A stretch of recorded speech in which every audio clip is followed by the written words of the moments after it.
প্রথম প্রশ্ন, যে স্বপ্নগুলো দেখলে জীবনে সুখ শান্তি আসবে এমন স্বপ্ন সম্পর্কে শায়েখ একটু আলোচনা করুন। দ্বিতীয় প্রশ্ন, প্রস্রাবের ছিটা কাপড়ে বা শরীরে লাগলে কি কাপড় বা শরীর নাপাক হবে? সে অবস্থায় কি নামাজ হবে? তৃতীয় প্রশ্ন, প্রস্রাব পায়খানার পর টিস্যু বা ঢিলা ব্যবহার না করলে কি নামাজ হবে? আসসালামু আলাইকুম ওয়া রাহমাতুল্লাহি ওয়া বারাকাতুহু। আলহামদুলিল্লাহি ওয়াহদা ওয়াসসালাতু ওয়াসসালামু আলা মান লা নাবিয়্যা বা'দা। প্রিয় দর্শক, অত্যন্ত গুরুত্বপূর্ণ অনেক প্রশ্ন আমরা আপনাদের কাছ থেকে পেয়েছি। আজকের এই ভিডিওতে তন্মধ্য থেকে উল্লেখিত নির্বাচিত গুরুত্বপূর্ণ 3টি প্রশ্নের জবাব নিয়ে বিস্তারিত আলোচনা করব ইনশাআল্লাহ। সুতরাং মনোযোগ সহকারে ভিডিওটি শেষ পর্যন্ত দেখবেন। আর আপনার কোনো প্রশ্ন থাকলে অবশ্যই কমেন্টে লিখে যাবেন, আমরা পরবর্তী ভিডিওতে জবাব দেব ইনশাআল্লাহ। আর আমাদের সাথে সরাসরি যোগাযোগ করতে, প্রশ্ন করতে, আরো অসংখ্য মাসালা মাসাইল জানতে আমাদের ওয়েবসাইট, অন্যান্য চ্যানেলগুলো, ফেসবুক পেজগুলো ভিজিট করতে পারেন, যার লিংক নিচে ডেসক্রিপশনে দেওয়া আছে।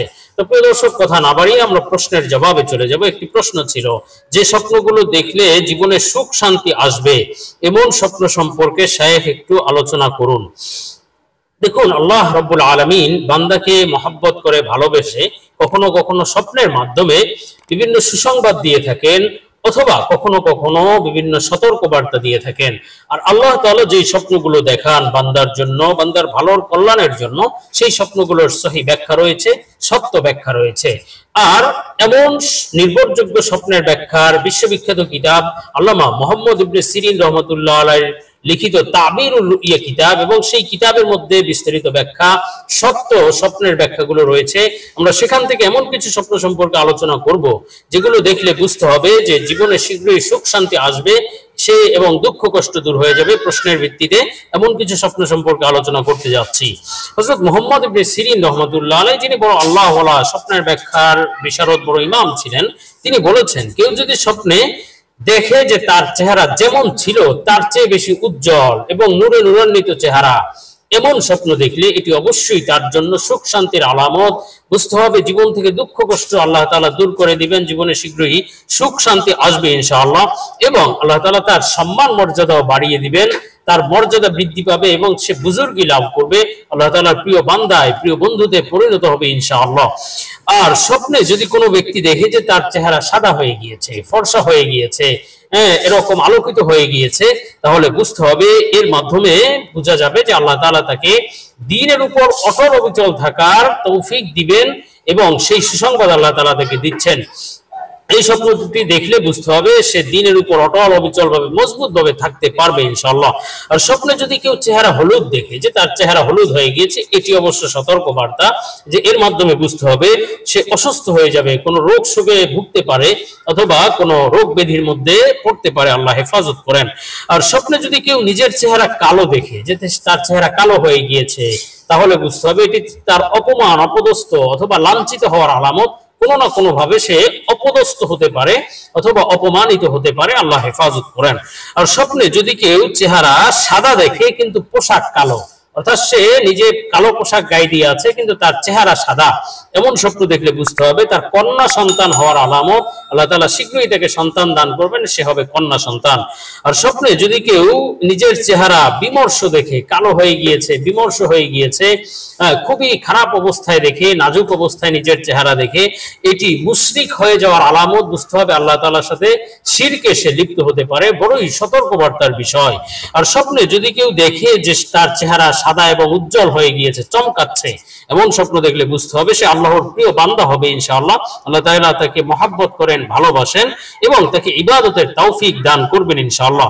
আর হযরত ইমাম জাফর সাদিক রাহমাতুল্লাহ আলাইহি, তিনিও বড় ইমাম, স্বপ্নের ব্যাখ্যার বড় বুজুর্গ ইমাম ছিলেন, তিনি বলেছেন, স্বপ্নে যদি কেউ চেহারা দেখে, নিজের চেহারা হোক, অন্যের চেহারা হোক, এই চেহারা স্বপ্ন দেখার সর্বমোট 8টি ব্যাখ্যা হয়ে থাকে। এর মধ্যে থেকে অন্যতম একটি ব্যাখ্যা হলো সে মর্যাদা লাভ করবে, ইজ্জত লাভ করবে, সম্মান লাভ করবে। আর একটি ব্যাখ্যা হলো সে বুজুর্গি লাভ করবে, আল্লাহর প্রিয় বান্দা হবে, আল্লাহ তাকে নিজের বন্ধু বানিয়ে নেবেন ইনশাআল্লাহ। আর একটি ব্যাখ্যা হলো সে অপমান অথবা অপমানিত হতে পারে, লাঞ্ছিত হতে পারে, এটি একটি সতর্কবার্তার বিষয়। এবং আরেকটি ব্যাখ্যা হলো সে দ্বীন এবং ইসলামের উপর অটল অবিচল ভাবে থাকতে পারবে। আরেকটি ব্যাখ্যা হলো দুঃখ কষ্ট আসতে পারে, ক্ষেত্র বিশেষ, ব্যক্তি বিশেষ, স্বপ্ন বিশেষ, এই স্বপ্নের ব্যাখ্যাগুলোর ভিন্নতা আসতে পারে। এবং আরেকটি ব্যাখ্যা হলো সে ইবাদতের তৌফিক লাভ করবে এবং ভালো ভালো কাজ করতে পারবে ইনশাআল্লাহ। তো যাই হোক, আমরা এর পরবর্তী প্রশ্নে চলে যাই। প্রশ্ন ছিল যে প্রস্রাবের ছিটা কাপড়ে বা শরীরে লাগলে কি কাপড় বা শরীর নাপাক হবে? সে অবস্থায় কি নামাজ হবে? দেখুন, প্রস্রাবের ছিটা যদি কাপড়ে বা শরীরে লাগে তাহলে সেটা নাপাক হবে কি হবে না, সেই অবস্থায় নামাজ হবে কি হবে না, এটা নির্ভর করে কি পরিমাণ ছিটা আপনার কাপড়ে বা শরীরে লেগেছে। যদি এত বেশি পরিমাণে ছিটা লাগে যে সেটা ছিটা লাগতে লাগতে কেমন যেন ভিজেই গিয়েছে, অথবা দেখা যাচ্ছে যে কাপড়টা ভিজা ভেজা লাগছে, তাহলে এই পরিমাণ ছিটা লাগলে কাপড় নাপাক হয়ে গিয়েছে এবং সেটা দিয়ে আপনি নামাজ আদায় করতে পারবেন না। আর যদি ছিটাগুলো এত সূক্ষ্ম হয়, ছোট ছোট হয়, যে সুইয়ের মাথার পরিমাণ ছোট ছোট ছিটা পড়েছে, খালি চোখে খুব একটা দেখাও যাচ্ছে না, তাহলে এই ছিটাগুলো মাফ এবং এটা থাকা সত্ত্বেও আপনি নামাজ আদায় করতে পারবেন, কাপড় নাপাক বলে গণ্য হবে না। কেননা এই দুই একটা ছিটে অথবা খুব ছোট সূক্ষ্ম ছিটেগুলো কাপড়ে বা শরীরে আসতে পারে প্রস্রাবের সময়। তো এটা থেকে বাঁচা মুশকিল বা কষ্টকরের জন্য ইসলাম এই বিষয়ে ছাড় দিয়েছে। তবে বেশি পরিমাণে হলে এবং এই ছিটাগুলো বেশি পরিমাণে এসে লেগেছে এবং এর কারণে কাপড় ভেজা ভেজা মনে হচ্ছে, তাহলে অবশ্য নাপাক হয়ে গিয়েছে এবং এটা নিয়ে আপনি নামাজ আদায় করতে পারবেন না। তো যাই হোক, আমরা এর পরবর্তী প্রশ্নে চলে যাই। প্রশ্ন ছিল প্রস্রাব পায়খানার পর টিস্যু বা ঢিলা ব্যবহার না করলে কি নামাজ হবে? দেখুন, প্রস্রাব পায়খানার পরে টিস্যু অথবা ঢিলা যদি ব্যবহার না করা হয় তাহলে নামাজ হবে কি হবে না, আপনাকে বেশ কিছু বিষয় এখানে বুঝতে হবে। প্রথমত, প্রস্রাবের বিষয়টি ভিন্ন এবং পায়খানার বিষয়টি ভিন্ন, এবং প্রস্রাবের ক্ষেত্রে পুরুষ এবং মহিলাদের মাসআলায় কিছুটা ভিন্নতা রয়েছে। প্রথমত, প্রস্রাবের পরে পুরুষদের জন্য টিস্যু বা ঢিলা ব্যবহার করা জরুরি। প্রস্রাবের সাথে সাথে যদি টিস্যু বা ঢিলা ব্যবহার না করে পানি দিয়ে ধুয়ে ফেলে প্রস্রাবের স্থান, তাহলে সম্ভাবনা রয়েছে প্রস্রাবের স্থান ধোয়ার পরেও পরবর্তীতে আরো কিছু প্রস্রাবের ফোঁটা প্রস্রাবের নালী দিয়ে এসে আপনার কাপড়কে ভিজিয়ে দিতে পারে, কাপড়কে নাপাক করে দিতে পারে। এজন্য উচিত হলো কিছু সময় নিয়ে প্রস্রাবের পরে কিছু সময় নিয়ে টিস্যু বা ঢিলা ব্যবহার করে এরপরে আপনি পানি দিয়ে ধৌত করা আরো বেশি উত্তম। তবে শুধু টিস্যু বা ঢিলা দিয়েই যদি আপনি পরিষ্কার করে ফেলেন, প্রস্রাব আসা শেষ হয়ে যায়, তাহলে পানি ব্যবহার করা ওয়াজিব নয়, তবে পানি ব্যবহার করা সুন্নত বা এটি উত্তম একটি বিষয়। আর মহিলাদের ক্ষেত্রে প্রস্রাবের পরে টিস্যু বা ঢিলা ব্যবহার করা জরুরি নয়, টিস্যু বা ঢিলা ব্যবহার করতে হবে না, বরং তারা পানি দিয়ে ধৌত করলেই হবে। কেননা প্রস্রাবের নালী মহিলাদের জন্য এমনই আল্লাহ সৃষ্টি করেছেন যে প্রস্রাবের পরে সেখান থেকে আর ফোটায় ফোটায় প্রস্রাব আসার সম্ভাবনা থাকে না, যেটা পুরুষের থাকে। এজন্য মহিলাদের পানি দিয়ে ধৌত করে ফেললেই হবে। আর পায়খানার ক্ষেত্রে মাসআলা হলো যে পায়খানার পরে টিস্যু বা ঢিলা ব্যবহার করা অথবা পানি ব্যবহার করার ক্ষেত্রে আপনাকে দেখতে হবে যে পায়খানার পরে পায়খানার রাস্তা থেকে নাপাকি কতদূর ছড়িয়েছে। যদি এত বেশি ছড়িয়ে যায় 1 দিরহাম পরিমাণ, যেটাকে 5 টাকার কয়েন অথবা হাতের যে মধ্যাংশ রয়েছে গোল অংশটুকু, এই পরিমাণের চেয়ে বেশি লেগেছে কিনা বা এই পরিমাণ বা তার চেয়ে বেশি লেগেছে কিনা, যদি এর চেয়ে কম লাগে, এই যে 5 টাকার পয়সার পরিমাণের চেয়ে 1 দিরহামের চেয়ে কম লাগে, সেক্ষেত্রে আপনি যদি টিস্যু বা ঢিলা ব্যবহার করেন তাহলে আপনার জন্য হয়ে যাবে।